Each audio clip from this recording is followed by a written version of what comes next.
welcome to Fox Sports and Main Event. We're live here from Hoops Capital in Sydney for the official press conference ahead of Wednesday's pay-per-view, headlined by Nikita Tszyu as he faces his first international opponent in Lulzim, Ismaili. But big breaking news, co-main and potential future rival Michael Zerafa is a no-show here today. A major omission from this build-up to Wednesday's fight night at Sydney's ICC. Let's hand it over to Ben Damon now for the very latest.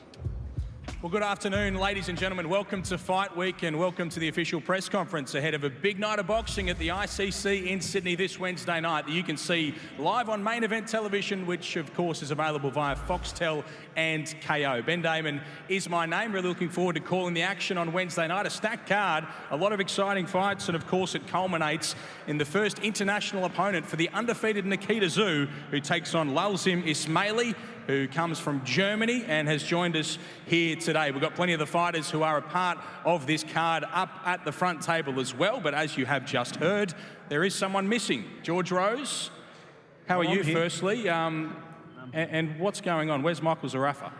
I have just been informed that he won't be here, but have been assured that he will be at the weigh-in tomorrow. No more details from you as to what's transpired? Are you two on talking terms? No, he'll definitely be at the weigh-in tomorrow, yeah. Okay, I'll have to continue to probe. Has something gone wrong with regards to Michael Zerafa and his comments perhaps over recent days or anything else? No, I was just informed just not long ago before coming to air, so, but yeah, as I said, he definitely will be at the weigh-in tomorrow. Okay, so he's definitely fighting on Wednesday night, because we have been through similar circumstances before and we didn't get him to an event. Is there any issue with regards to him fighting on Wednesday night? No. You're confident in that? Absolutely. Do you want to say any more about Michael Zerafa, or you want me to move on? No. Let's keep the ball rolling, eh, brother? Let's go. Okay. Well, you got two guys either side of you there, Nikita Tszyu and Lulzim Ismaili. A really good-looking main event. What are you expecting from Nikita? The first time we've seen him in a full year. Yeah, look, 12 months out of the ring, you don't know what you're going to get from Nikita, but we've already seen that his personality is back. We're going to see him back in the ring on Wednesday night, and anyone who hasn't seen Nikita fight, it's absolute fireworks. It's edge-of-the-seat stuff. He's the most entertaining guy in the ring in Australia, and it's not always for great reasons. Sometimes he likes to push boundaries and really test himself out, and other times he just comes out in the first round and blows people away. So you never know what you're going to get, and when you've got a really tough international opponent like this after a 12-month layoff, anything can happen. What are you expecting from Nikita, though? Because we have seen, as you mentioned, there's some reckless performances, taking a couple of shots to give big ones back, but he says he's been working on a lot of things. Do you think that we see a boxer version of Nikita in this fight, or is it fireworks as per usual? Look, the boxer version of Nikita is absolutely beautiful to watch. We don't always get that, but the other version that we get is still just as bloody entertaining as the beautiful boxer. Like I said, I'm nervous when he really pushes those boundaries on us at times during fights, but it's all part of the entertainment. I think as a viewer, you're never going to be disappointed watching a Nikita Tszyu fight. Lulzim is undefeated in 12 fights, a well-credentialed opponent who comes to us from overseas. What a sort of a threat do you think that he poses to Nikita in this fight? Yeah, look, I watched him move yesterday and I thought he looks fantastic. He's definitely come here to win. I think when you're an undefeated fighter, you walk different, you talk different, you've got a different vibe about you.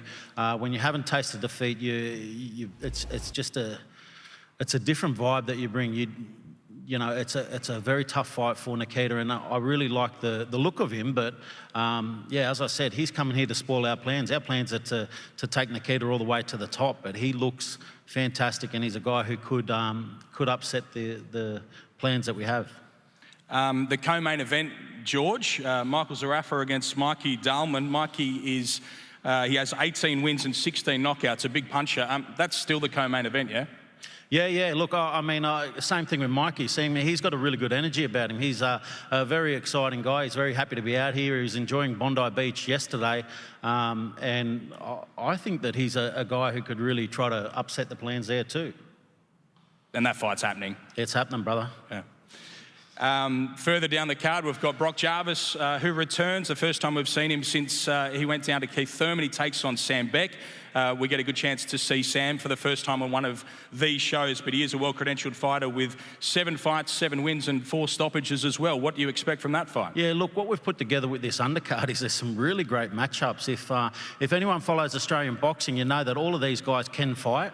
And they're very well-matched fights. So if you're tuning in, make sure you get in early. It's the first time I've seen Sam Beck face-to-face, and he's a big human. He's a very big human. I like Brock Jarvis. I think he's a fantastic fighter, but I think he's really in for a tough matchup on Wednesday night, and that's definitely going to be one to watch. Ahmed Reda stepping up against Bruno Tarimo, another fantastic fight. Anything could happen in that one, absolutely anything. I know Bruno's been very avoided in the past, but Ahmed's also a guy who says, I'll fight anyone, anytime, and he wants to get to the top, so he knows that fighting someone like Bruno gives him that opportunity to move on to bigger things, and it will be a fight that'll be one to watch. Jazzy Parr is an absolute star, and her fight will be a very tough one as well. I think there's some really good matchups as well in the prelims, so tune in early because I really like the fights that we put together on this undercard, and a big shout out to our matchmakers for making that happen. Well done, boys, because this is going to be a really good card. Yeah, not often that you see a fighter with 6 professional fights against a fighter with 35 professional fights. This was exactly what we see with Reda against Tarimo. That the fight you're most excited about on this card? Oh, it's up there. It's definitely up there. Look, Ahmed's a beast. He's an absolute beast. And like I said, he's a young, hungry guy who wants to get to the top. Bruno's a guy who's been up at the top. He's experienced some of the very, very tough fights. He's taken on pretty much anyone that was willing to get in with the ring with him in Australia. So this is another one of them opportunities where young bull, old bull, we'll see how they go. Best place to watch the action, of course, on main event television in front of the heater on Wednesday night. But if you can get to the ICC in Sydney, George, how do they go about getting some tickets for this one? Yeah, get amongst it, tickettech.com.au, jump down, get your tickets, watch it live. As I said, if you're coming down, come down early because we've got some fantastic fights on this card. Obviously topped by Nikita Tszyu at the top, but this will be a really good one. If not, kick back, you can watch it on KO absolutely anywhere, on your phone, at work, at home, wherever you want to watch it. You can kick back and watch it anywhere. That's the beauty of KO. Absolutely love it. So tune in on Wednesday night. You will not be disappointed by this card, I guarantee. And just finally, Michael Zarafa, what's happened there? Where is he? He will be at the weigh-in tomorrow, Ben. Thank you, George. Okay, we'll talk to some of these fighters now as we move through what is a stacked card that you'll see, of course, on Wednesday night on main event television. I'll start with Jazzy Parr, who joins us down at the front table there. Jazzy, welcome to Sydney. I know you had a good time out at Bondi yesterday. How are you feeling about being a part of another big show like this? Yeah, it's really cool. I absolutely love being a part of No Limit Boxing and coming down to Sydney. This is my 5th time down here, so it's starting to feel like a second home. I love the vibes. I love the energy that the people bring here. It's going to be another great night of fight, so I'm just super stoked to be a part of this and just get back in the ring. I love to bang. I love to fight. This is what we're all here for, so yeah, the countdown is on. International opponent for you, undefeated as well in 9 professional fights. What have you made of what you've seen of her so far? Yeah, I think she's a tough fighter, and I really hope that she brings her A game on Wednesday. So, you know, I've trained so hard for this. There's been a lot of blood, sweat, and tears, and it's all going to pay off on Wednesday. And what happens in your fight, Jazzy? What are you going to do for us on Wednesday night? I feel like I don't need to tell you guys what I'm going to do. I'm just going to show you on fight night. So my knuckles are super itchy, and I'm just ready to bang. Okay, thanks, Jazzy Parr. That'll be the opening fight on the main event broadcast after 7 p.m. Australian Eastern Standard Time this Wednesday night. This will be bout number 2, and this is the fight that we were just talking about with George Rose, a fighter who's had 6 professional fights against a fighter who's had 35 professional fights, and that's where we'll start with Bruno Tarimo joining us alongside his trainer Ben Sava.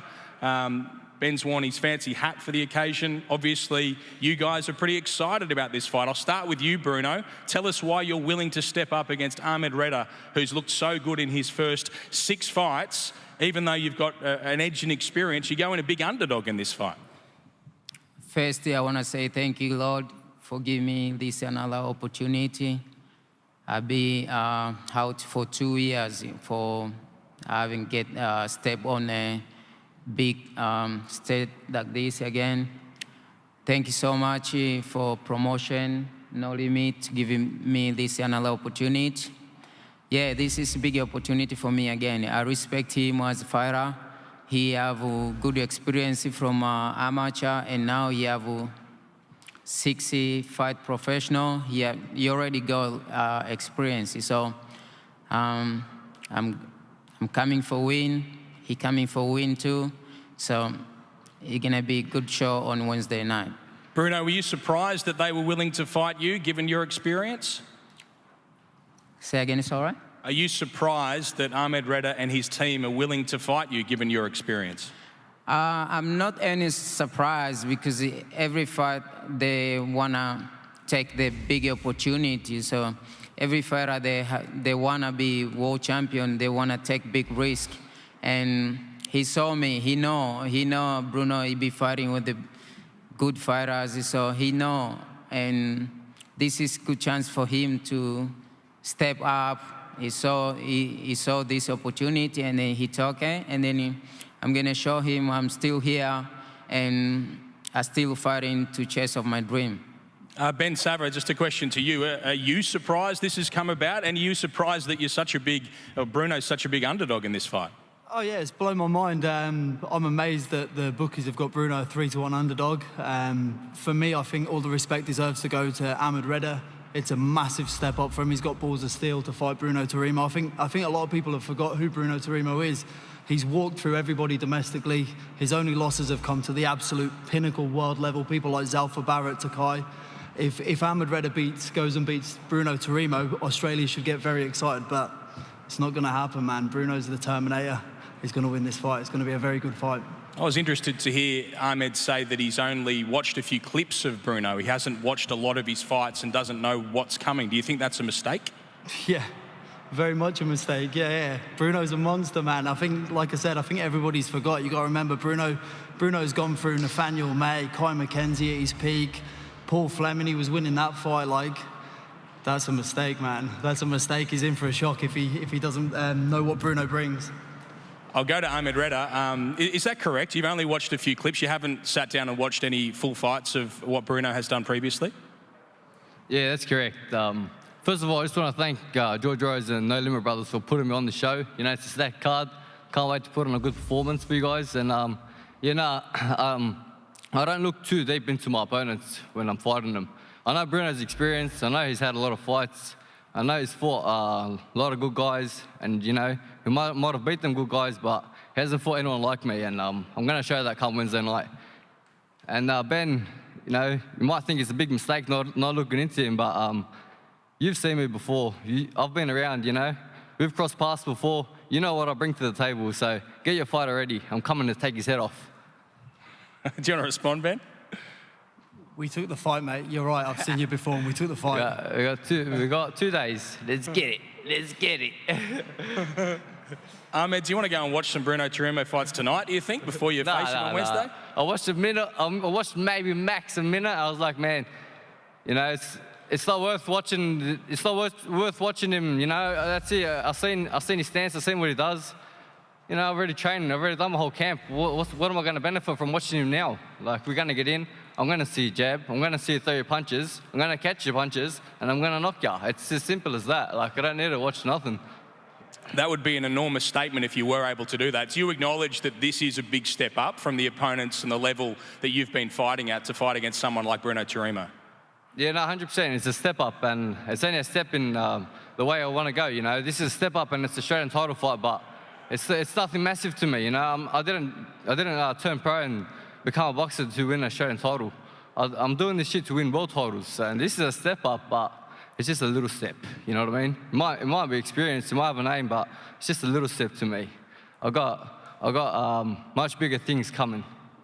What have you got coming? If you beat Bruno Tarimo and stop him, as you've indicated, what do you want to do after this? Billy Polkinghorne was meant to fight you on this show. There's other names, of course. That's the exciting thing about boxing. You got to wait and see. I can't tell you all my surprises.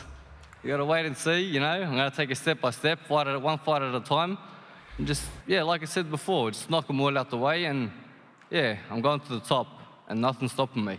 All right, it's an exciting fight. Your final words, Ahmed, before we move on to the rest of this card on your fight against Bruno Tarimo. yeah, tune in. You know, it's going to be a good fight. It's going to be a really good fight. 10 rounds, you know, 10 rounds of action. You don't want to miss this one. Please know that. Let's go. We're coming to fight. Bruno's coming to fight. I respect him as a fighter. And I'm coming to fight too, you know. He's coming to get the win. I'm coming to get the win. Everybody tune in, you know. Anything can happen. One shot is all it takes. Okay, thank you to those two fighters as we move on to the next fight on this card between Brock Jarvis, who comes to us with a 22-2 record, and the undefeated Sam Beck. I'll start with you, Sam. Welcome. Must be exciting for you to be a part of a show like this. I'll just get you to sit right up to the microphone as you reply. But yeah, a big occasion and a big opportunity for you. Yeah, thanks for having me. This is definitely a big opportunity for me, and I'm just happy to be here on the big stage. What do you know about Brock Jarvis? Have you watched many of his fights in recent times? Yeah, I've seen plenty of Brock Jarvis. Yeah, he's a real good fighter. He's fit and strong and comes forward. And yeah, it should be a real good fight. Obviously, it's a fight that you think that you can win. What gives you that sort of confidence that you beat someone with the record of Brock Jarvis? Yeah, I think I've been overlooked in this fight. Big underdog coming in, but I really believe in my skills and ability and what I'm going to do in this fight. A lot of talk about perhaps Brock fighting Nikita if the two of them were to win these fights. Is that a fight that you would like should you get through Brock Jarvis? At this stage, I'm just looking forward to getting my fight with Brock Jarvis, and then we can think about that afterwards. Okay, I'll go to Brock. Brock, good to see you. How are you feeling ahead of your return? The first time we've seen you since that Keith Thurman fight. How's the preparation been for a fight with Sam Beck? Yeah, preparation's been great. You know, just had to sit down and analyse that last fight of mine.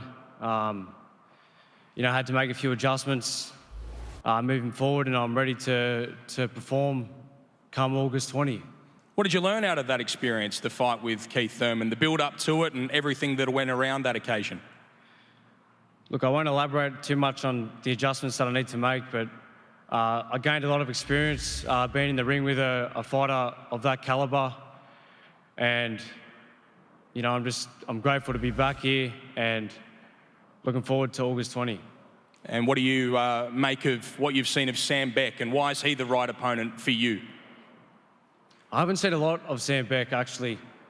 You know, I've tried to find as much footage on him as I can. There's not much out there, but from what I've seen, you know, he's a good boxer, and he's a good fight for me right now to really make a statement. You got any thoughts on Michael Zarafa not being here today and his general behaviour in the lead up to this fight? Yeah, I don't know what that's all about. You know, we're all here promoting the show, and Michael Zarafa decides not to show up. You know, it shows the kind of man that he is. And, you know, he's ran before from fights. He's doing things like this. I find that unprofessional, and that's all I can say. What happens in your fight, Brock, against Sam Beck this Wednesday night? I'm going in there for the stoppage. Okay, thank you to Brock and to Sam as we head up to the top table now to talk to the fighters involved in the main event. Of course, it is Nikita Tszyu and Lulzim Ismaili, a 10-0 fighter and a 12-0 fighter. Before I talk to the fighters, though, I will talk to Glenn Jennings, who joins us up here at the top table, the manager of Nikita Tszyu. This is a big step up in terms of where Nikita is on the global sphere. He's 11 in the world at the moment. He takes on an international opponent for the first time. Glenn, tell us about the narrative of this fight and why it is such an important one for Nikita. Thanks, Ben. I thought I was coming up here as a interpreter. You can if you want. Because a few people this week have not quite understood Nikita, but that's our quirky friend, and that's how we like it. Look, it's easy to forget that Nikita Tszyu, going into his 11th fight, has sat up on this top row every single time at a press conference. And every single time he's delivered. And he's undefeated. And he will remain undefeated on Wednesday night. And we back Nikita all the way. As George said earlier, our plan is to run Nikita all the way to the top. And to do that, you've got to have confidence in your fighters. Now, for most fighters that come through, they get an opportunity to come through on undercards and an opportunity to develop. Nikita come from an 8-year break in boxing straight onto the big stage, the big platform with no limits. That in itself is an amazing outcome. And each time he goes into the ring, you've seen the improvement. And I'm sorry to say this to our German friend, but the improvement with Nikita in the last 12 months is going to well and truly place him on the next level. And we hope to take Nikita to the international level and start fighting him overseas as early as next year, all going well. We don't get too carried away in boxing. As you know, it's a brutal sport. But there's a reason why Nikita Tszyu sits at the top of the table. What do you want him to do next? Should he be able to get past his opponent, Lulzim Ismaili, in this fight, Glenn? Oh, look, there's lots of talk. No Limits and myself talk regularly about the pathways forward for the guys. There's one particular fight that keeps on getting mentioned. Probably would have got a bit more of a mention today, but he hasn't arrived. Not too sure about that. I know you've got some questions about that, Ben, that you might want to ask of George. But he's not here. But whether... Look, the Tszyu v Zerafa story will continue to build. And I'm sure that rivalry at some stage will be extinguished one way or another. But in terms of where and when, you'll have to wait for that, because in this sport, you're only as good as the fight in front of you. And I'm sure Nikita would love the opportunity to get in the ring with Michael Zerafa. But there's a lot that goes into play to make sure that that's the right decision for the right time. If you were in George's position, having dealt with a similar situation once before, Glenn, do you think he should have any concerns about Michael Zerafa taking part on Wednesday night? Should we be calling Stevie Spark, do you think? I'm more concerned that neither of the fighters are here for that fight. I think Mikey's just over there, actually. He was going to join us. He was going to take your seat, but... Welcome. Good to see you. Look, I don't know the circumstances why Michael's not here. Michael can answer for that tomorrow. I hope he turns up. I think that's going to be a cracker of a fight. And for anybody that's not been to a sold-out ICC show, you've got no idea what you're missing out on. This card that these guys have put together is a ripper, and I don't think there's a bad fight amongst it. I think it's going to be a real entertaining night, and you're going to see a bit of everything. You're going to see some rip and tear fights. You're going to see some classy boxing fights, but you're going to be very well entertained. And I think Michael Zerafa and Mikey Dahlman from the United States will be a great fight to watch. And I'm sure the outcome of that fight will have some play in the ring afterwards as to what Michael Zerafa wants next, and if he's prepared to put his hand up for Nikita Tszyu. All right, well, we look forward to that. Thank you, Glenn. I'll now talk to Lulzim Ismaili. As I mentioned, he's 12-0 as a professional and joins us here in Australia. He has a translator who's joined us late here as well. Firstly, welcome to Australia. How's his time been so far since arriving from the other side of the world? Lulzim po të vesin, si po kalon Australi prej se ki ardh prej spari. Qish po të vjen Australia, vendi, kur ki ardh? Qish doket? Përpamjen e Australisë. Sidneja, si doket kur ki Valla ardh? duket shumë mirë, pastër, mirë, njerëzit e mirë. He's saying thank you for welcoming me, and he's saying that it's a beautiful city, and he hope he can put on a good show. What does he know about Nikita Tszyu? I'm sure he's watched some fights and some videos. What sort of a threat is Nikita to him? Po të ves, a ki këshir video Nikita tu bo ndeshje, qa po mendon? Për kundërshtarin? Po. Është bokser i mirë, por ne kemi bërë detyrat e shtëpisë, do japim maksimumin dhe le të fitojmë më i miri. He says that he has studied Nikita Tszyu, watched a lot of his fights, and he studied him well, and he's well prepared. And what makes him confident that he wins this fight? Qysh të vjen konfidenci, qa po t'jap konfidencë ki më mujtë në qitë deshje? Si? Konfidenci jotë, ku i merë konfidencin, më mujtë Nikita Tszyu? Valla se kuptoj. Konfidenci jotë, për shembull, ku i merë konfidencin, a je konfidencë se mund Nikita Tszyu? Po, synimi jo është fitoria dhe asgjë tjetër. He feels that he's very confident and he would put on a good show and possibly win, yes. S'kena çka humbim ne, s'kena çka humbim, kena ardhur këtu për luftë. He came for war, and that's what he'll give. Fantastic. Okay, thank you so much for your assistance, and thank you to Lulzim. We go now to Nikita Tszyu. Nikita, you've been the focus of a lot of attention over the last week or so. A lot of different stories are grabbing mainstream headlines, particularly your diet. What did you have for breakfast today? Unfortunately, my dairy cow is staying with her father in a different paddock, so I didn't have any of the expectations. What about your weight? How are you doing? It's been a long time since you've had to get down to this weight. We know you've struggled a couple of times previously. How are you going this far out from a weigh-in? This last year, I've spent a lot of time reflecting on just everything that I've been doing, and it's made me more in tune with myself. I've figured out a lot of things with my body, how my body wants to function, how it wants to work, and I've got a very good conversation going with myself. So this weight cut has just been a breeze. And what about your hand? A lot of talk around your left hand that was the problem that kept you out for all this time. How is it so close to a big fight like this? You know, if it hurts, it hurts. We're in a fight. I don't care.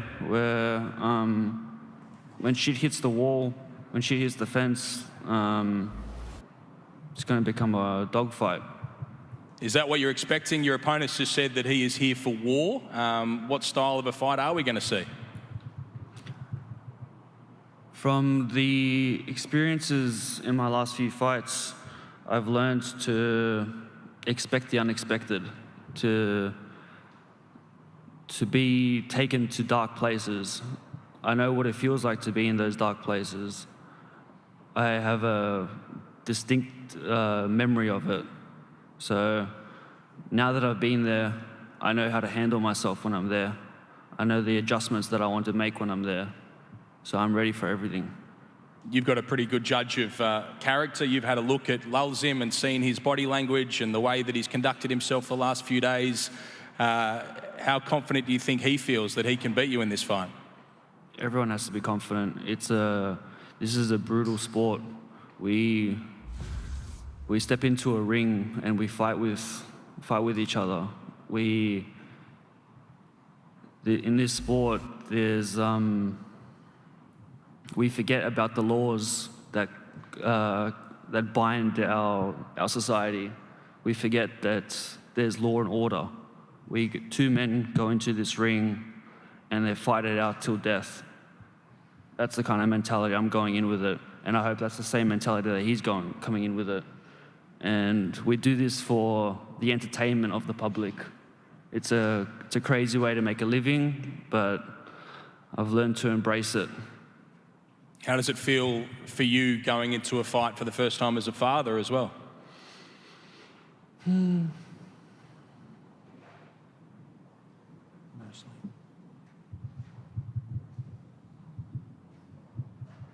I'm willing to do anything for her. My daughter, she means everything to me, and the thought that there's another person trying to take away food from her mouth, that's a huge drive. The dark things that I want to do to people at the thought of them taking anything away from my daughter. So would this be the most motivated you've ever been for a fight then? You be the judge. Got to get your thoughts on a potential future rival in Michael Zarafa, who isn't with us here today. Do you know what's gone on there, and what are your thoughts on him not being a part of the press conference today? I haven't really been told much about it, but I think George over here has a bit of PTSD. I can hear the way he was responding before. He was really not liking it. I'm confident. Is that the fight that you would like next? There's talk about that fight. There's also talk about this fight with Brock Jarvis. Would you like to fight one of those guys? Should you be able to succeed on Wednesday night against Lulzim? We take one step at a time. I don't ever want to look over an opponent. There is dangers with anyone that steps into the ring. So firstly, we have to focus on Lulzim, and then we plan ahead from there. All right, we'll face off these two fighters very shortly, but your final words, Nikita, to finish the press conference ahead of your return after a year out of the ring against Lulzim Ismaili on Wednesday night on Main Event. Your final words.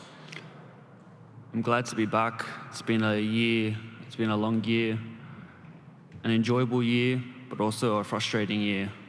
It's time to bring some brutality back.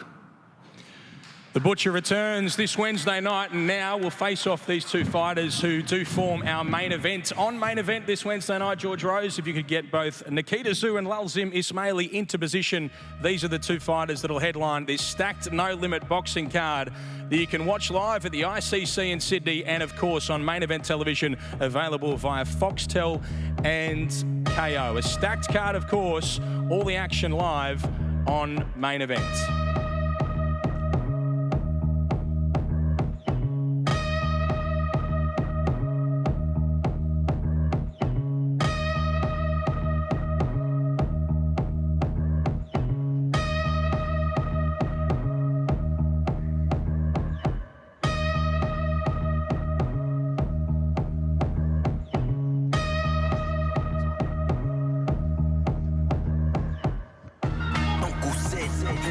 Thank you, gentlemen, and thank you all for joining us. We'll see you at the weigh-in tomorrow. I'm Ben Damon, and I'll see you at the fights.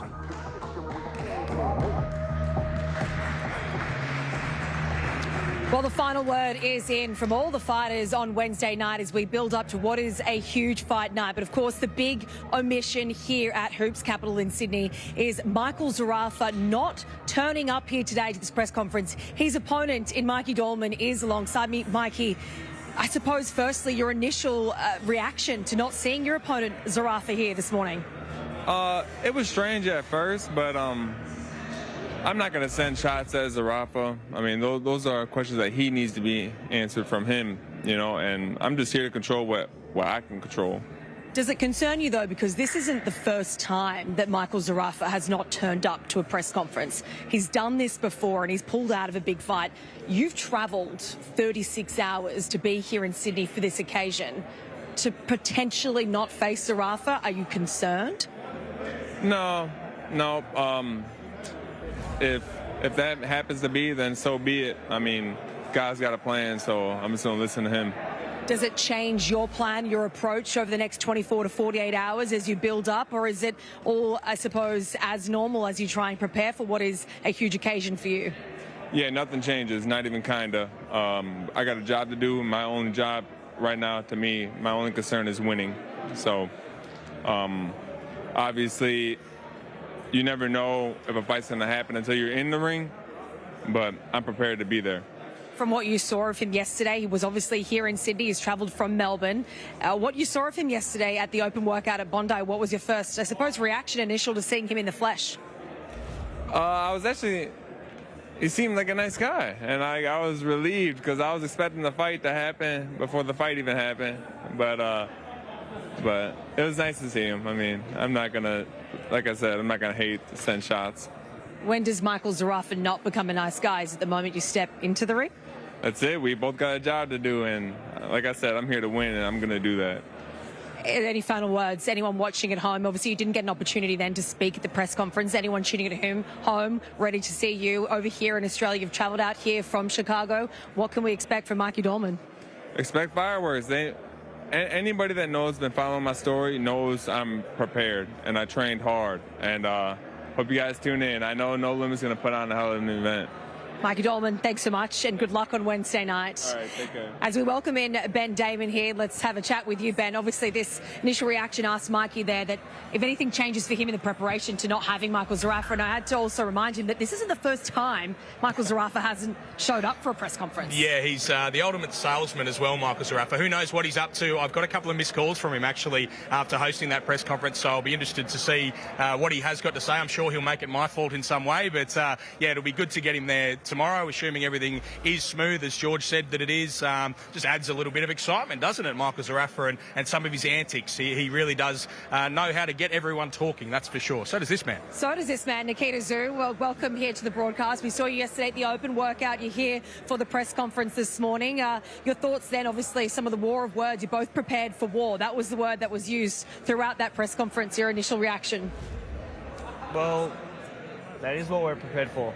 This is a brutal sport, and expect that things can go wrong. and you have to be taken to dark places. Are you surprised that he did say that, though, that he's prepared for war, to sort of use some of that stronger language that maybe we didn't expect from an international opponent who's been quite quietly spoken to this point? Nah, I think it's expected. Anyone who's a fighter, they've got a different kind of mentality to most people. So you personally wouldn't understand it, but the stuff that goes through our heads is quite different. Can you sort of, I suppose, detail for someone at home who's not familiar with what it is like that goes through your heads? How do you give us an insight? How do we capture that to understand the thoughts that go inside Nikita Tszyu's mind? Well, we make a living of being locked into a square with another man that wants to beat the living shit out of us. And our job is to beat the living shit out of them. It's a different kind of mindset. We don't train to look good. We don't train to be fast runners or anything like that, doing personal bests. We train to hurt. That's our job, to hurt another person. You had a very different demeanour up there when I asked you about being a father and your daughter. Will you think about that during the fight, do you think? Will you think about her? Will you think about it in the dressing room beforehand? Is it going to be a present thought for you on Wednesday night? I wouldn't say it will be a thought that I'll be having. I will be carrying her energy with me. I will have a photo of her with me. I'll say my final goodbyes to it, and then ready to go smash someone. That's a scary prospect, smashing someone as the Butcher returns after 12 months. What does the next 24 to 48 hours look like for you in the build-up to Wednesday at the ICC? I mean, we've got a little bit more of a weight cut to do, the final stretch. One more training session, keeping it nice and light, not fatiguing the body, making the weight in the morning, and then refueling. Nikita Tszyu, good luck with all of that you just detailed, and good luck on Wednesday night. Thank you. Thanks very much for Nikita Tszyu for his time here this morning. Of course, we are going to welcome now Ben Dame. We're going to introduce Brock Jarvis, who is alongside us. Brock, your initial thoughts just on the press conference there? Yeah, it was good. First time I've seen my opponent, so it's good to get a gauge on his physique and see what he's about. So it's good. What did you make of him having stood in front of him? Because there's not much that you can find in terms of his fights. He's a bit of a mystery to you, but looking at him in the flesh, what did you see? I mean, he's a tall, rangy guy. I think that's going to be his approach come August 20. And I've been working on certain things to capitalise on that. Do you think that having gone into fights with a higher calibre of opponent than him, even though you've lost a couple of those fights, do you think that sort of experience gives you an advantage? Just fighting on a big stage like this might be tricky for him. Yeah, of course. I mean, I've been here before. I've fought some great fighters. So, of course, I'm going to take that in and use that to my advantage. He's never been on this level before. So it's all going to be new to him. And, I mean, again, I don't take too much in from that because at the end of the day, we're in there fighting, but the occasion can get to you at times, so we'll see how he pulls up. Brock, you've got one eye on your opponent on Wednesday night, but I must ask you about the omission of Zerafa here this morning. Not the first time he's missed a press conference. What's your thoughts? Like I said, when I was up there, we're all here promoting the show, doing our job, doing our part, and he's not here, so it just goes to show the kind of individual that he is. What do you think is going on with his mindset, Michael Zerafa, ahead of this fight? If whatever has transpired this morning, the fact that he's not here, how do you think that he is going ahead of this fight? I have no idea how he approaches his fights. I mean, again, he's fighting some bloke that I've never heard of in my life, so, it is what it is. Yeah. Well, Brock Jarvis, thanks so much for your time here on the coverage, and good luck on Wednesday as you build up to what is a massive occasion. Thank you.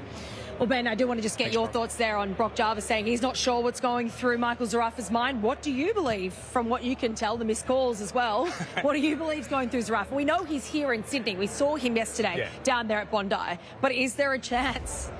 Is there? No, surely. No, I'm sure Michael Zarafa is fine. I don't know what has transpired. I haven't been a party to all of that, but he is calling me, so no doubt he's going to abuse me for bringing him up so many times during that press conference, which I completely appreciate. But I think he'll be here tomorrow, and I think he'll fight on Wednesday night, and I think he'll win. He's a very good boxer, Michael Zarafa. He's a great salesman. When he leans into the bad guy thing, all of Australia takes notice. It really is a strong selling point for him.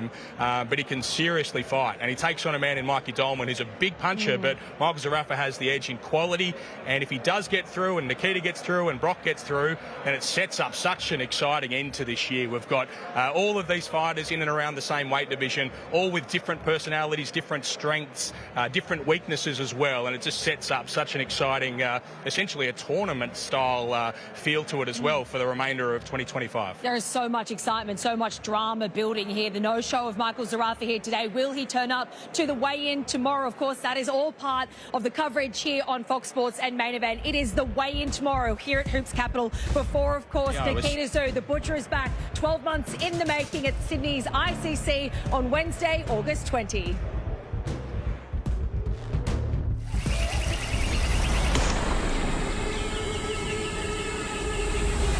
Chaos is coming. Wednesday. Nikita! The Butcher is back. And he's going to work again. It's a year since we last saw Nikita Tszyu's terrifying power. Big shots. Here he goes, Nikita Tszyu, it stops. And boy, have we missed him. The Dark Prince reigns supreme.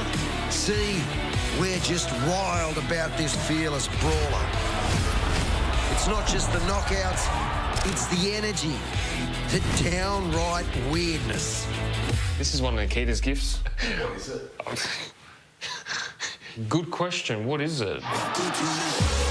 Yeah, he's different.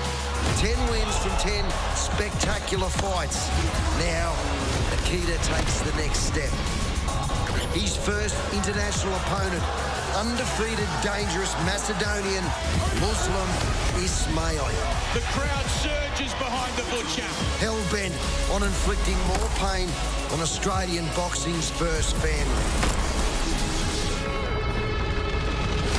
Also, here he goes! Michael Zarafa punches his ticket to a monumental domestic showdown. The bad guy's been chasing the Tszyu for years. You asked for it, and Zarafa delivered. Get through America's viral knockout machine, Mikey Dolman, and Nikita's next. Nikita's, he's got issues, man. The guy looks like Jeffrey Dahmer. Wednesday, live from Sydney's ICC, it's Nikita Tszyu and Michael Zarafa on a collision course for chaos. And it's only on Main Event.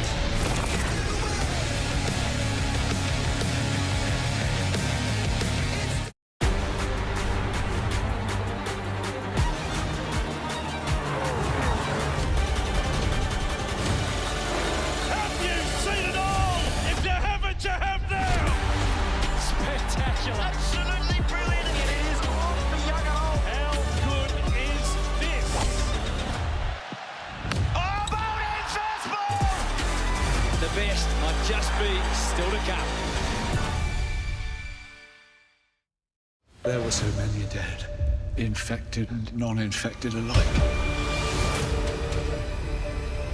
Nature must find a way. 28 years later, express release available now in Foxtel Store. Sport? Now there's a thrill ride. Cricket! Oh, that sounded good. That's huge. Netball! She nails it! Footy! That is massive. Real footy. Unstoppable! Absolute chaos. It's an emotional roller coaster. Especially if you're a parapet. Strap in for more than 50 live sports, all in one place.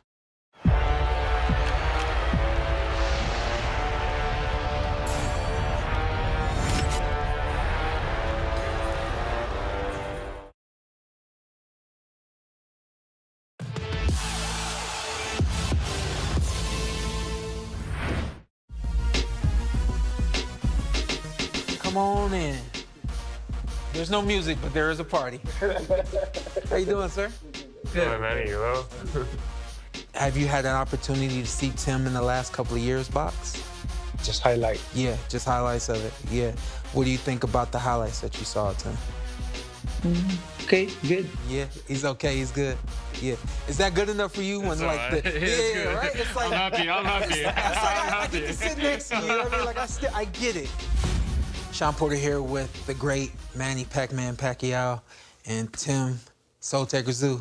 I'll say it like that, all right? Tim, you got to tell me, how good does it feel? How does it feel sitting next to a legend, a Hall of Famer, future Hall of Famer, like next week Yeah. in Manny Pacquiao? Yeah, it's a great honor for me, you know.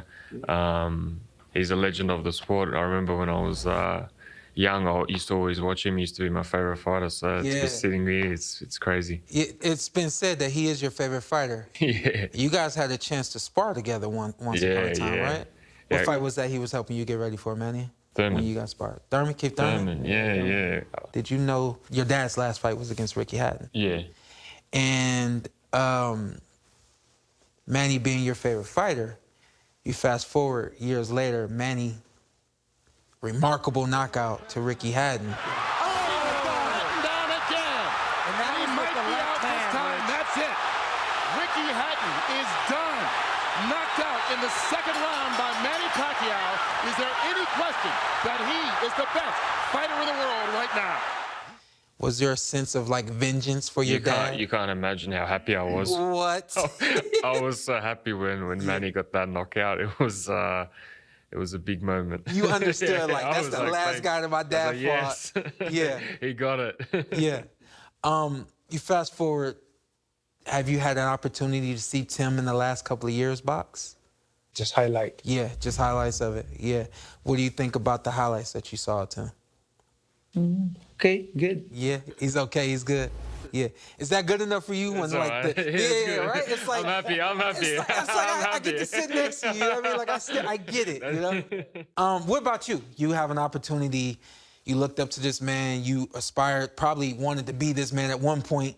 How's it feel being on the same card as Manny Yeah, Pacquiao? it's one hell of a achievement for myself, you know. Yeah. To be fighting on a Manny Pacquiao card, that's the number one. I can't imagine. I was there 2009 when Manny fought against Miguel Cotto. Oh wow. Yeah. Actually, And I sparred was with near Manny. the tunnel and I went, Manny, and he looked up and went like this. And I was Did like, he- yes. But did he do that to you or did he do that to No, the he was 30 doing it to me. people? He was doing it Are to you me. I was sure? screaming. I made sure I was Your screaming. heart was like, oh my God, he just said hi to me. And I remember I had the Pacquiao shirt and it was good times. Yeah. Tim, we got to talk about this fight. You got Sebastian Fundora coming up. And first and foremost, for me, I kind of feel like I understand you at this point, but it could have been anybody else. Of course, it could have been Keith Thurman. Why take the rematch with Sebastian Fundora? WBC title, back on the throne, and to be doing it on a card, MGM Grand with Manny there. So I think that's it's the biggest stage of them all. So Yeah. I think that's why I went down this option. You know Australia watches everything that you do. Yeah. I'm sure the fight was announced that you're fighting Sebastian Fundora, and more hearts than not dropped. Oh my God, he's getting back in the ring with Sebastian Fundora. The questions, has it been long enough? You know, where's his confidence at? Where's his momentum at and things of that nature? How do you convince your people that it's been enough time for you and you're ready for Sebastian Fundora? Well, you know, any champion, if they go down, they have to go up. And this is my chance for redemption and my chance to get back to the throne. So Yeah. I'm ready mentally, physically, and I will get the job done. Manny, you've had great after great after great moments in the ring. A few moments that didn't go your way. How have you been able to get over those moments that didn't go your way? That's part of boxing. I mean, there's sometimes there's a failure, but at the end of the day, it's just you. Like just you who will realize everything, what you did in your training, in your preparation, everything like that. But at least you understand, and the most important, you understand where you have we call this miss or lack of preparation. Yeah. You're 46 years old now, going into the Hall of Fame next week, and now you have a fight coming up with Mario Barrios. When have you been thinking about coming back, or has this fight just come up for you? You know, when I announced retirement 4 years ago, I feel like I'm so sad and was crying, like emotional, because of turning the passion that you grow up. But later on, it's good for me because it's give my body rest for how many years been in boxing. I started 12 years old in boxing, and then nonstop, and I able to stop like I retired 4 years. So I able to rest my body, and good thing for me because I always do exercise every day, and I realized that I can still have a fight, and I still have the speed and power, stamina, everything like that, and passion. So even though you've been retired for 4 years, you've still been working and training and things. Oh yeah. I've been playing basketball, badminton, and sometimes gym. I have my own gym in my house, basketball court also. Yeah. So, it's been told to me the only other time a fighter was going into the International Boxing Hall of Fame and took a fight immediately after. Do you know who that is? Sugar Ray Leonard is the only other fighter that was going into the Hall of Fame and decided to take a fight after going into the Hall of Fame, as close to the Hall of Fame as you are. Is this fight with Mario Barrios, what's it about? Is it about history? What's this fight for? I think this is about continuing my career and about history, because this is breaking my record, my own record. Although right now I'm the oldest welterweight champion, but I want to break that record to become a world champion again. Now, I know about some of your records, but what is this record that you're breaking now? You know, to get an award in Hall of Fame and then come back and become a world champion like that. So it's the first time. Yeah. What do you think about that? Is this something you're going to do when you're 46? Is this something you're going to do when you're 36? This is crazy. Yeah. I think 46 is a crazy age to think that he's coming back and coming not just off for a normal fight, but fighting for a world title, and to know that you've already achieved everything and you're in the Hall of Fame. I think it's inspiring. There's a lot of 45-year-olds that should be getting up from the couch and doing some exercise. So I'll go ahead. I'll ask you first. There's a lot of people, man, he's 46, hasn't been in the ring in years. There's a lot of people that are worried for this man. How do you feel about him fighting at 46? Look, it's a tough question, you know. There should be worry because in any fight you go to, you have to have some sort of danger, you know, but you have to have some sort of confidence. Right. But Manny knows himself, he knows his body and what he's gone through. If there was anyone that can do it, it's this guy. Be that guy, you know, right? it's this guy. Yeah. So. What about you, Manny? Any concerns? Any worry? You know, I like your question, like you know, about concern about myself and everything like that. I know, okay, so of course, if there's something wrong with me, and especially my preparation or the way I move, become slower like that, I don't want to accept the fight. I'm not gonna fight anymore. But I still have that. Like I said, you know, I understand what is boxing. Boxing is so hard, difficult sports, and I understand that, and that's why my reason is I still have that fire. I still have that speed, power, and of course you drive to work hard. I'm enjoying training hard. I'm doing workout like that. So you got Sebastian Fundora. First one didn't go your way. The list kind of goes on. What's this fight look like? Just smart, strategic. Hopefully, no blood. Yeah. And yeah, if I do that, I get the job done. So, what's going to be different this time? Smarter, and being able to know when to put it on. Yeah. Which fight taught you that? The fight with Fundora or the fight with Martizale? I think the biggest lessons you learn are from the mistakes you make. Yeah. So I think from both fights. Yeah. What about you, Manny? You think that? You think that you learn best from the mistakes? Oh yeah. Every time I lost, every time I did mistake, I study that and learn about what I am lacking for that moment. What does this fight with you and Mario Barrios look like? What do you think? How do you think the fight's gonna play out? This is like a Margarito fight or De La Hoya fight. He's taller than me, so I have I'm not going to take easy. Like I have to train hard, undergo like what I did before, like the speed, power, stamina, everything like that. You know me how I train. you yes, sir, I do. Have you had a chance to see Mario and talk to him? Yeah, I met this morning. Yeah, okay. He's a nice guy. Yeah. Does that affect the way you feel about him in the fight at all? No, he's smiling like that. He's a nice. You used to always say, "I'm just doing my job." I haven't heard you say that in a long time. You used to say, "I'm just doing my job."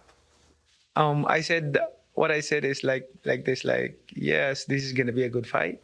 I mean, I hope that the people will enjoy. Yeah. The fans will be happy. Yeah. On July 19. We will do our best. I will do my best. Yeah. I will not accept this fight if I don't have that talent anymore. Sure, of course. And then, of course, for you, every fight there's a statement that needs to be made. What's the statement that needs to be made in this vengeance fight? Yeah, I think domination. You know, not just win, but to do it in a spectacular fashion. You know, people feel like the fight changed after the cut, and you were in a dominant position before the cut. Is it about duplicating what you did that first one? I remember moments, and I remember I want to pick off from those moments and feel that, and completely be in the moment, in the present, not thinking about anything else. Well, there it is. You have the co-main and the main event, Manny Pacquiao and Tszyu. You can catch it right there Sunday, July 20th, right there on Australia's home for big boxing main event. Appreciate it, Manny. Thank you for having me on your card.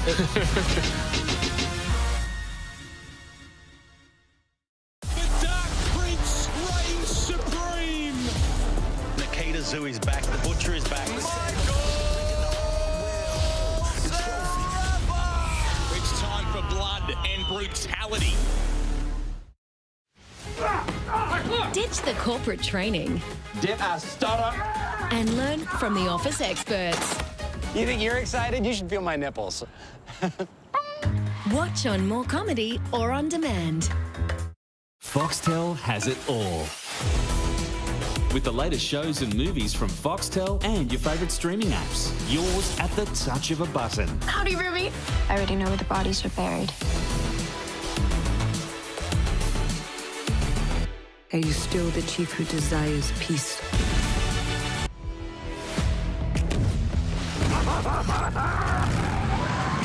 Foxtel, all in one place. At the end of these heats, one of these surfers will be world champion. It is one day, one moment. You're either a champion or you're a failure. It all comes down to this. Here we go. They're the ultimate duo, going head-to-head to settle the age-old real estate debate. Are you going to love it, or are you going to list it? New season, Love It or List It. Monday, August 25 on Lifestyle Home. An extraordinary motor race.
summer break already feels like a distant memory.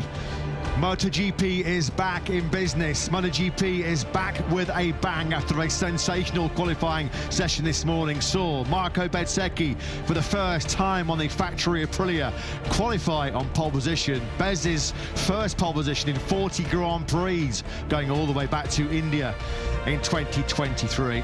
He's on the front row, the Italian, with Alex Marquez, second in the World Championship, ahead of Pecco Bagnaia, looking to continue his golden run of winning success here in Spielberg. 2 sprint wins and 2 Grand Prix wins in the last 2 years for Bagnaia. Lights out, and we're racing in the sprint here in Spielberg. Massive wheel spin for both Bagnaia and Aldeguer. Bagnaia's come off the worst lap by a long, long way. He's been passed already by Fabio Quartararo, who was 16th on the grid. Struggling to keep himself at the moment inside the top 20. There's Bagnaia. Bezzecchi's lost the lead as well. Alex, it is that leads. Mark now immediately up from 4th into 2nd, but an absolute disaster for Bagnaia from the front row. That's Martin off at the chicane. Yeah, Bagnaia's going to come through the first sector way outside the top 10. He's down in 14th place, and as you say, it held up Aldeguer too. He's also dropped places. He's back into 8th place. It's the Marquez brothers away at the front with Alex leading Mark. Yeah, and already Alex and Mark checking out at the front here of this sprint. It's Alex that leads into this tricky downhill braking zone into turn 4. Was that Binder getting aggressive on the inside of Ralph Fernandez? He was coming through with Fernandez, liked it or not. Quartararo's been ultra aggressive at the start of this sprint as well. Just look at the 63 on the left-hand side of your picture. Aldeguer, look, both of them almost in tandem, just pivoted to their left as they got massive wheel spin. The second they dropped the clutch on those Ducatis. And Bagnaia, as we mentioned, came off by far the worst of it. Aldeguer, he only lost 3 places, down from 6th to 9th. Bagnaia lost about 13 places initially, down to 16th, back up to 14th. And as you can see from that replay, the other rider who was really inconvenienced to disadvantage by that was Bastianini, who's down to 8th place because he had to swerve around the factory Ducati of Bagnaia. The big winner was Acosta, who's now up into 4th place behind Bezzecchi. So Alex versus Mark, that has been the story of Sprint Saturdays, hasn't it, throughout 2025. Acosta closes in on the uphill braking zone into turn 1, right on the rear tyre of Bezzecchi. Look at that, Bagnaia, they lost 11 places after that nightmare start. Acosta aggressive on the inside of Bez. That's a lovely move. He's made that work beautifully on the inside of Bez into the start of the 282B chicane. So Acosta now picks up the baton and tries to hunt down the 2 Ducatis ahead of him. As I said before the sprint, only one thing in Pedro Acosta's mind: attack, attack, attack. He desperately wants to give KTM some success at home. Can he now chase off after the Marquez brothers? He's in 3rd place at the moment. He's got around 0.4 of a second up to Mark, who is still looking at his brother, not attacking him yet. Bagnaia lost 3.4 seconds on the first lap alone after that horror start. As soon as he dropped the clutch, he was sideways, wasn't he, off the front of the grid. Aldeguer also had the same issue. Ralph Fernandez, who started the sprint in 9th place, well, he's already upperly mobile in an excellent 5th. This is another brilliant start to this sprint from the Trackhouse Aprilia rider. So on board then with Marquez as Alex gets a little bit wide there coming through turn 8, which gives Mark a run at him down into turn 9, but he's not prepared to launch it at the inside of his younger brother from that far back, and they've got to keep an eye on Acosta, looking to close in 3rd place. It's still Bezzecchi 4th from Ralph Fernandez, and Binder, who's also been very aggressive early on, already up from 11th to 6th. Yeah, Jorge Martin having run off at the chicane on the first lap, he's starting to recover ground. He's just picked off Mir for 15th place. Of course, that's a point in the Grand Prix tomorrow, not so in the short format of the sprint. Point scoring places down from 1st to 9th, of course. It's still Alex then that leads. Fastest rider on circuit, though, is Acosta in 3rd place. He loves that upgraded factory KTM, doesn't he? The new era, he says, has really transformed the turning of that RC16. A 139.249, Acosta rapid on the orange bike. Although he has already been given a track limits warning while setting that fastest lap Acosta, so he has to heed that warning. Of course, you've not got a lot of wiggle room in the sprints when it comes to track limits, as you might have in the Sunday. Brad Binder also has that same track limits warning, but Acosta's thoughts at the moment are only on closing in on the 2 Ducatis ahead of him, and so far he's doing a pretty decent job of it. Yeah, slightly concerning for Bez on that second lap. Slightly worrying for Bezzecchi because he was half a second slower than the trio directly ahead of him, Alex, Mark and Acosta.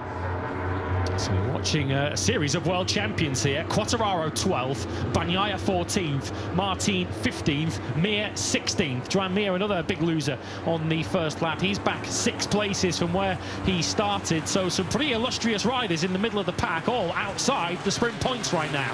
Bagnaia ended lap 1 after his disastrous start in 14th place. He's stuck there as well at the moment. Is the 3-time Austrian Grand Prix winner. It's been a miserable Saturday. There's not a cat in hell's chance. There's not a hope in hell. He's going to be winning a 3rd successive sprint here this afternoon. Alex Marquez now fastest rider on circuit. This is impressive early speed, this from Alex. He's in the 128s now, 128.912.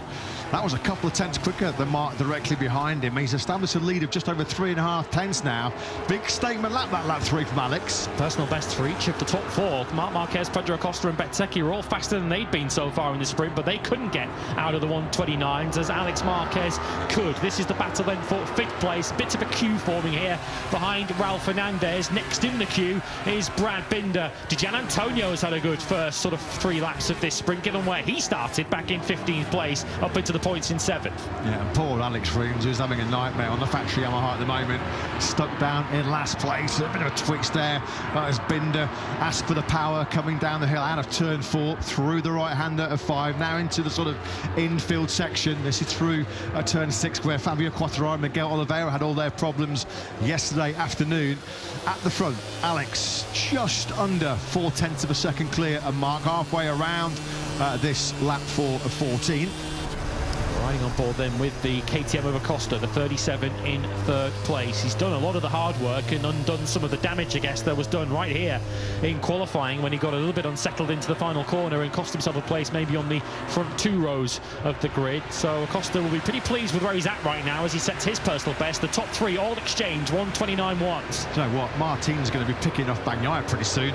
He's very, very close to, well, the 2, of course, 2023 and 2024 big title anniversaries. Martin and Mir queuing up here behind Bagnaia. Acosta was all over Mark on the way into the first corner. Either Mark got a poor run or Acosta a very good one down the main straight as we're looking back at Jorge Martin, who goes a little deep into the first part of that chicane, which could open the door for Joan Mir further back. But rather than attacking Alex Marquez, I think Mark's going to be a little bit careful that he doesn't let the door open for Acosta as the door's wide open for Mir, who comes through on Jorge Martin. That was never going to work out.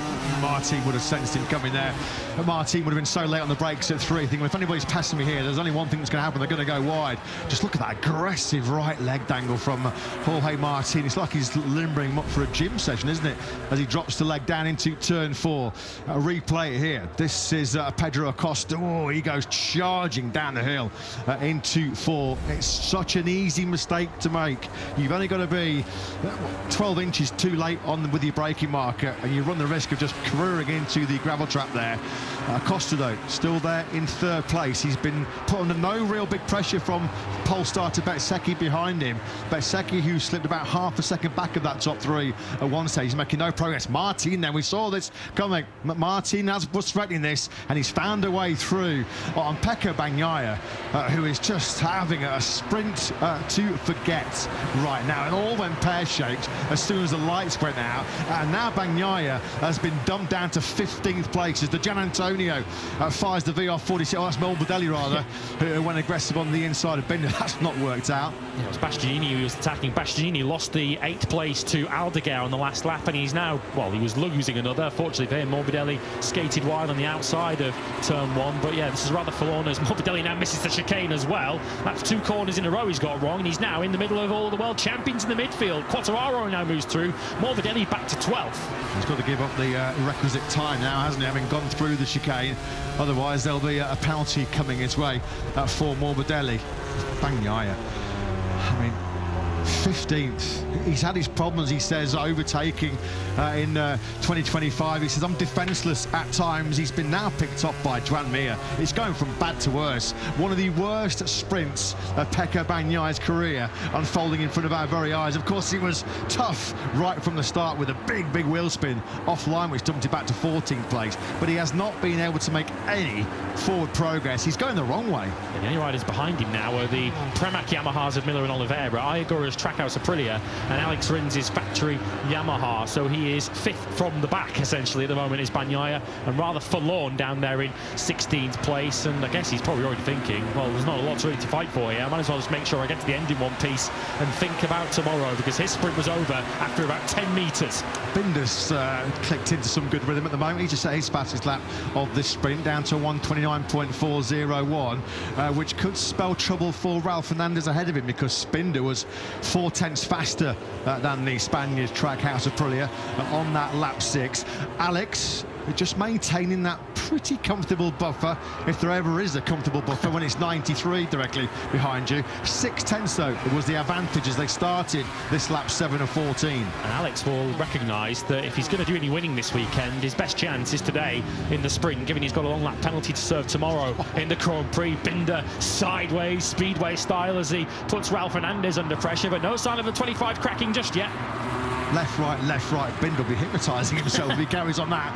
He's going to try and just show Fernandez a front wheel going down through turn 6. This looks like a move that's going to be coming very, very quickly. Binder clearly looks like he's got the better pace halfway through this sprint here in Austria.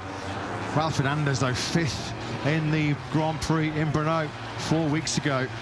15 points he collected in the Grand Prix of Czechia, his best MotoGP weekend of his career so far, and he's doing another fantastic job. He's only a second, actually, behind Marco Bezzecchi on the factory Aprilia. Acosta's starting to lose touch now with the Marquez brothers, who exchanged low 29s. Mark was a 10th faster last time around, but Acosta did a 29.6, lost 4/10. He's now over a second behind Mark. Bastianini now attacking. He lost that place to Aldeguer a couple of laps ago. The Beast has taken 8th place back. Yeah, and I think Binder did get through on Fernandez. That move was coming. We just saw there Binder did get through on the brakes of the hill into the first corner.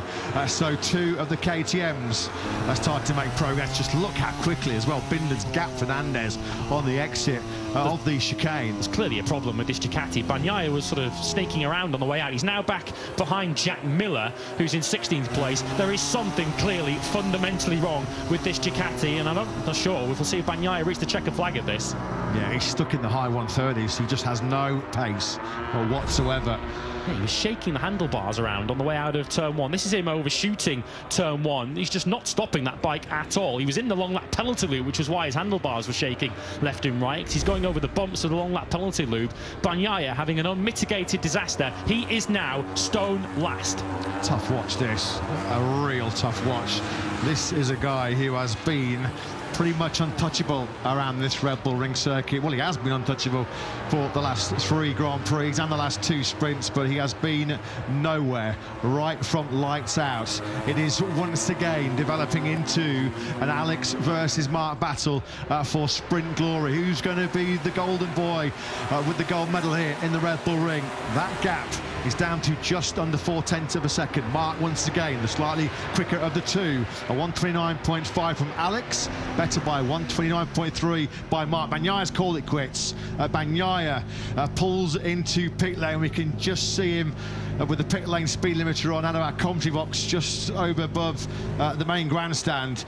And this has been a Saturday shocker for the double MotoGP world champion. Yeah, there has to be much more to it than just Bagnaia struggling with the front-end confidence that he's lacked all season. Clearly something fundamentally wrong. Bagnaia clearly something wrong enough that he decides there's no point doing the final 6 laps of this sprint. As his crew chief there, Christian Gabarini, speaks to him, asks what on earth went wrong. A face of thunder under the visor of the 2-time MotoGP world champion. Bagnaia keen to see the back of this Saturday in Spielberg. That picture tells the story of just how frustrated, how upset, how angry Bagnaia is.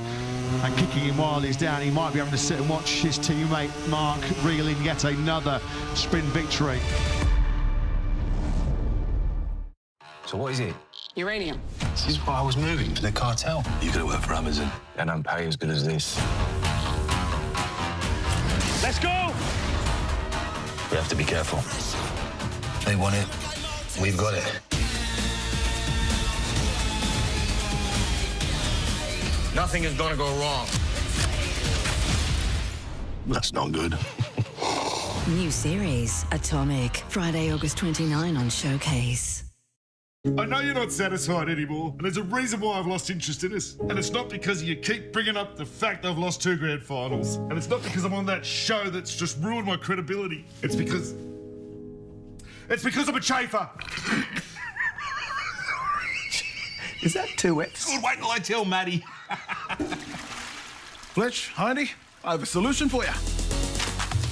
Step 1 underwear. Perfect for all the busted old athletes that have let themselves go. Okay, we have competitive pricing and great vehicles. How can we give Sixt customers something extra? What if our staff always went the extra mile for customers? Nein. We use the metric system of measurement here. Yeah, I know, it's an expression. Our staff should always go the extra kilometer. Ooh, I can see this catching on. Das ist gut. Car rentals that go the extra kilometre. Das ist good.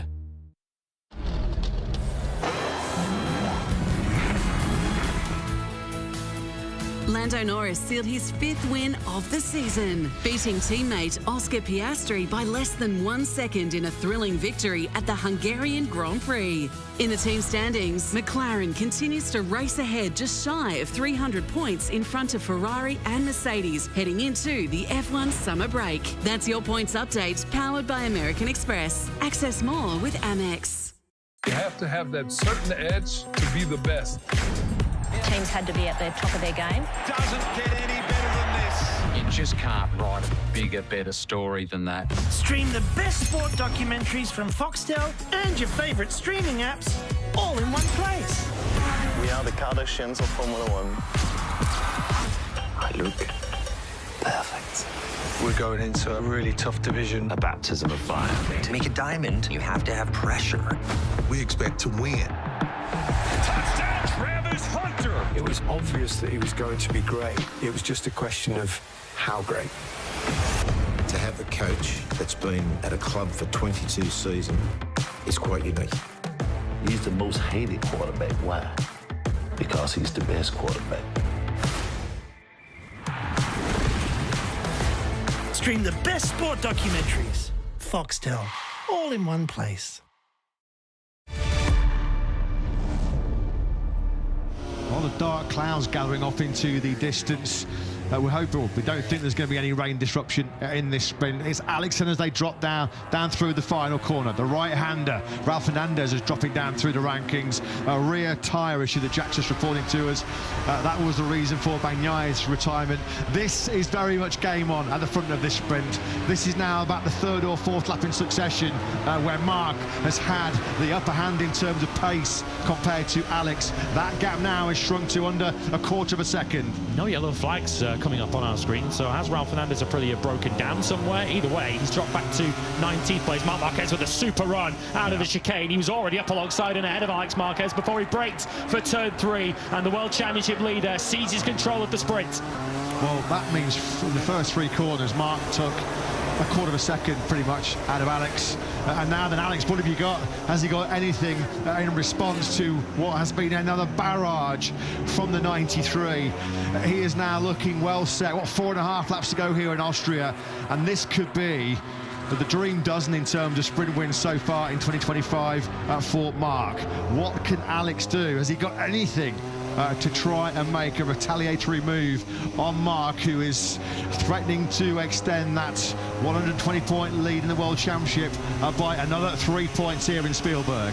The ease at which Marc Marquez passed him, you'd be surprised if Alex has got a counter-attack up his sleeve from there. Ralph Fernandez has also pitted not soon after Bagnaia had done the same, so clearly something mechanical wrong with that Aprilia. So Ralph Fernandez, who was on course for some points in the sprint after what has been another very good weekend, sadly he will score nothing.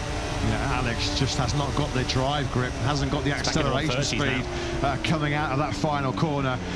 Once again, well, we've said it repeatedly throughout this season. He's the master at time management, isn't he, Marc Marquez?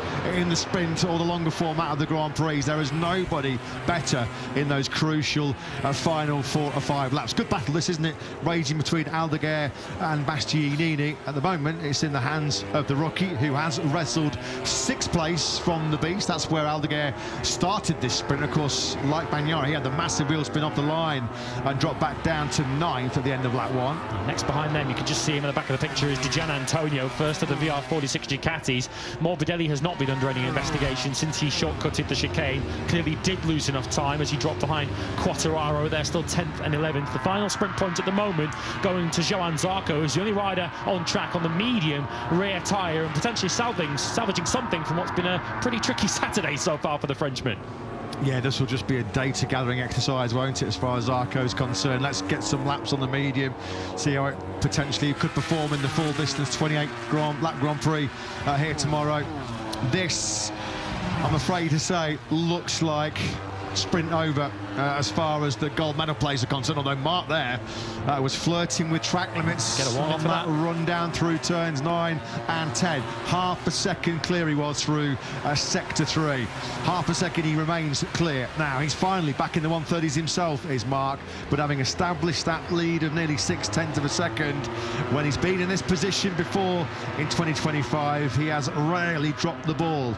Austin in Texas was the big mistake that he made when leading in the Grand Prix, but of late, when he has hit the front, it has been very much a case of game over. Yeah, shout out to the two riders who are still in the 29s. Bezzecchi in 4th, who might still have something to say about Pedro Acosta's 3rd place in the latter stages, and that's some pretty easy to understand MotoGP rider body language as Pecco Bagnaia explains the ride quality of his Ducati today.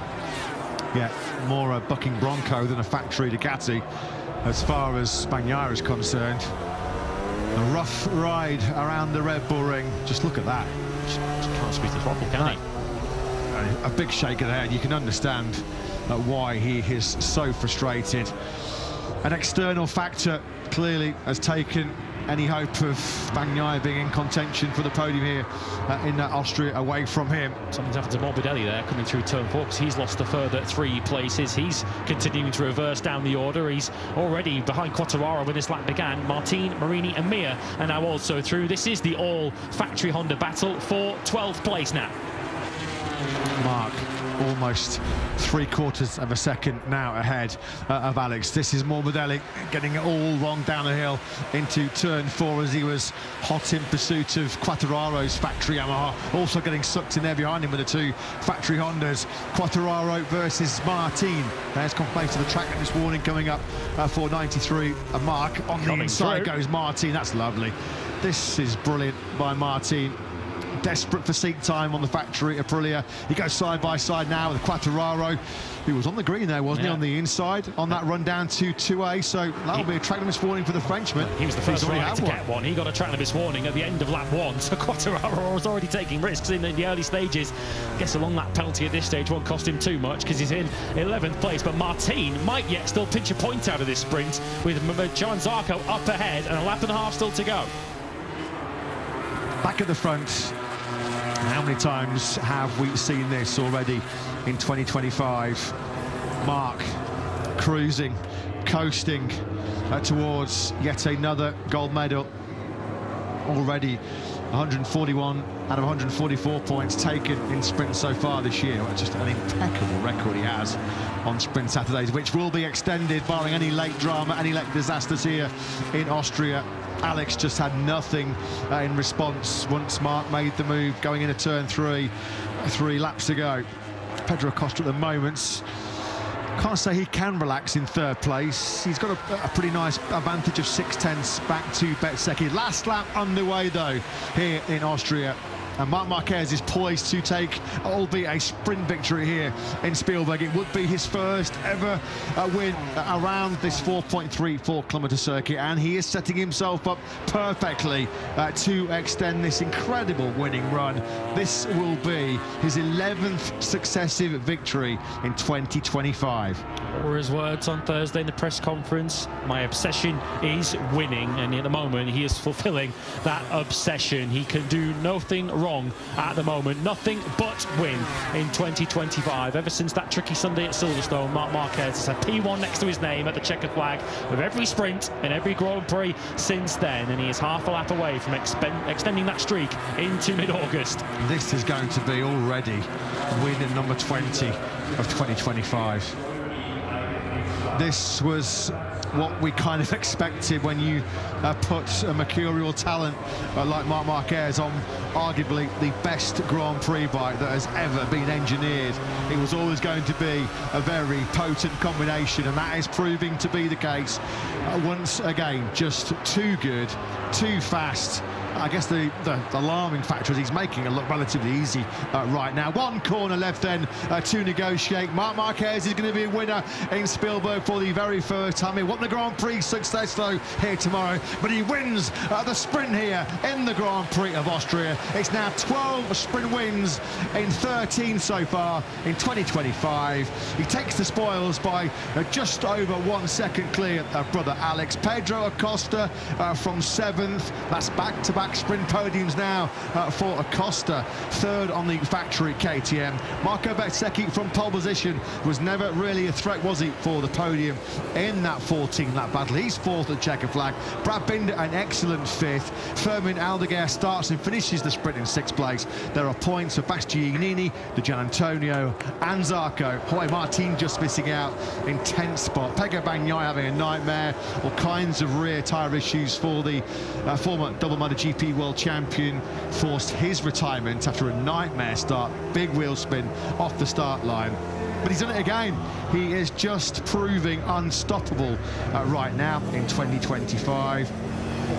Marc Marquez then victorious in a sprint for the 13th time. 12 of those have come in the opening 13 rounds of 2025. Simply the best. That is an 11th successive victory. On course tomorrow for a 6th successive double win. These are numbers that we've never seen before in MotoGP history. Dramatic start. Just look how sideways both Bagnaia and Aldeguer went from 3rd and 6th on the grid respectively. It only went from bad to worse as far as Bagnaia is concerned. He was 14th at the end of lap 1 and had to retire with rear grip issues on the factory Ducati. And then inflicting even more pain on Pecco was the fact that he just had to sit inside the factory Ducati garage and watch his teammate deliver yet more brilliance and more domination. It was Marc Marquez who took sprint success. He was in a class of his own in many respects in the sprint today. Alex Marquez did at least finish within a 2.25 seconds of him in the end. Extra confirmation, Marc Marquez from Alex Marquez. Pedro Acosta, 3rd consecutive podium for him in 3rd. Marco Bezzecchi from pole could ultimately hold on to 4th. Brad Binder a strong 5th, his best result of any kind, sprints or Grand Prix this season. Aldeguer after his battle with Bastianini 6th. Di Gianantonio next up behind the beast in 8th. Johan Zarco just barely held on to the final sprint point ahead of a fast finishing Jorge Martin. Fabio Quartararo 11th. Frankie Morbidelli had all sorts of adventures on his way to 14th. And 2 retirements. Raul Fernandez went on course for some healthy sprint points. And Pecco Bagnaia, the less said about his sprint, the better.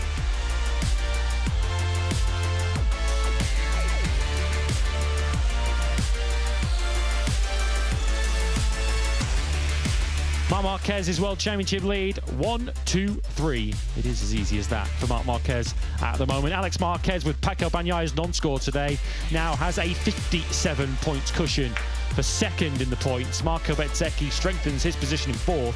He's now 18 points clear of Fabio Di Gianantonio. Pedro Acosta now moving into that battle.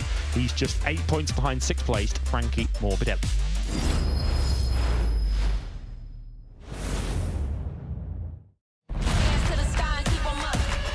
You gotta love that. Big fly! Oh my goodness! What a start! She can do anything! That is one of the most amazing things you'll ever see. Brock Feeney does the job. Oh! Supercars Championship is about to shift into endurance mode. All to play for in the Repco Supercars Championship.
Since 1949, there have been 999 Premier Class Grand Prix. Welcome, one and all, to Grand Prix number 1000, which takes place at spectacular Spielberg. It's the Grand Prix of Austria, as Marc Marquez looks to win at the Red Bull Ring for the very first time in his Grand Prix career. Can he extend his own personal golden winning run? He's won both the sprint and the Grand Prix in the last 5 rounds. Half the job completed yesterday with his 12th sprint success of 2025. Green flag, though, clears at the back. Lights out, and we're racing in MotoGP here in Austria. It's a sensational start from third place. He's nailed it this time around for Pecco Bagnaia. He's immediately ahead of Alex Marquez, trying to find a way through Marco Bezzecchi, who slams the door shut on the brakes into the first corner. Bezzecchi then's made the perfect launch away from pole position. Alex already back in 4th place. Marc up into P3. Yeah, this time it's Alex Marquez really with a nightmare start. Not a particularly slow one, but of course with the penalty to serve, he needs to move forwards. Instead, he's gone backwards. Up the hill we go then into turn 3. Slowest corner on the circuit. Turn first gear now. Marquez attacking immediately on the inside of Bagnaia. Left foot off the foot peg from 63 as he came under big pressure from 93. They now go side by side, elbow to elbow on the run down. 6-gear run down to turn 4. Bagnaia's not going to be having that. Marc came from a long way back. It was a clean move, but it was a late one. Bagnaia back through on the way into turn 4. This is helping Bezzecchi pull out a little bit of an early advantage. Red on red then in the early part of this Austrian Grand Prix. Will zip down now through turn 6. The left-handers where Marc Marquez is so good. Into 7 we go then now. Bagnaia hugs the inside curve. There's no way through for Marc. Pedro Acosta 3rd in the sprint yesterday. He's in 5th place. Good start this time around by Enea Bastianini. He's already inside the top 6 too. Yeah, and Fermin Aldeguer didn't have as bad a start as yesterday, but he has also lost ground as Acosta comes through on Alex Marquez. This is a nightmare first lap for Alex Marquez. Of course, still on that penalty, not served yet. Gets the place back immediately from Acosta, who ran wide going through turn 9. It's a significant advantage already, isn't it? For Bezzecchi of nearly 6/10 of a second. He's capitalised brilliantly on the early exchanges between the two factory Ducati superstars of Bagnaia and Marc. They're 2nd and 3rd. So Alex Marquez back ahead then of Acosta. He runs 4th. He has now been given the notification. You have the long lap penalty. He has 3 more laps in which to serve that, and he'll shortly drop by minimum the 2 KTMs, possibly out of the top 10 altogether. Marc was back in that factory Ducati in hard into the chicane. He's now going to attack Bagnaia once again. Up the hill into the 1st gear, turn 3. This time around it's a successful mission. He ran wide a little bit after having attacked Bagnaia there on the previous lap, but now Marc immediately up into 2nd. Yeah, that was a clean move. He managed to park it on the apex of Pecco Bagnaia, so Bagnaia couldn't do what he did the lap before and just ducked back underneath the 93. And Marc Marquez now has that move done. Bezzecchi only able to get half a second's worth of breathing space over the Ducatis, which will now surely start to close down. Can Bagnaia fight fire with fire here now as they drop down through turn 7? We've seen so often in the early part of Grand Prix, Bagnaia's been aggressive, he's been a fast starter, but once he starts getting picked off, he's not able to really offer anything in terms of retaliation. Let's see what he can do then now. He's in the slipstream of Marc as they drop down through 9. Pedro Acosta's having a real good KTM battle at the moment with Enea Bastianini. In fact, it's in the hands of the Italian now. The beast up into P5, and we know how good Enea is on worn tyres, and this will be a battle of tyre management. Credit to Bezzecchi here in the early stages, 1:29.7. He extends his lead at the front as we see Bastianini there steaming into turn 1 as Alex Marquez was breaking up ahead of him, and that's handed a few places. First Acosta, but also Ralph Fernandez and Binder have gone through. All the hard work that Bastianini has done in the opening part of this Grand Prix undone there. So the easy mistake to make as you climb up the hill, heavy braking zone into that first corner. But he just picked off Acosta for 5th place. He's resumed, or he's come back onto the circuit down in 8th. And Acosta straight onto the rear tyre of Alex Marquez then, who sits in 4th. If you work on the basis that a long lap penalty is going to cost you between 2 and 3 seconds, then best case scenario at the moment for Alex Marquez, he'll drop to 10th. Worst case, he could drop down to around 14th or 15th. So he wants a fast pace at the front of this race to stretch the pack out so he doesn't lose too many spots. A mistake from Bastianini has put Brad Binder up inside the top 6. He's got Ralph Fernandez for company. That's Aldeguer getting aggressive on the inside. Bastianini.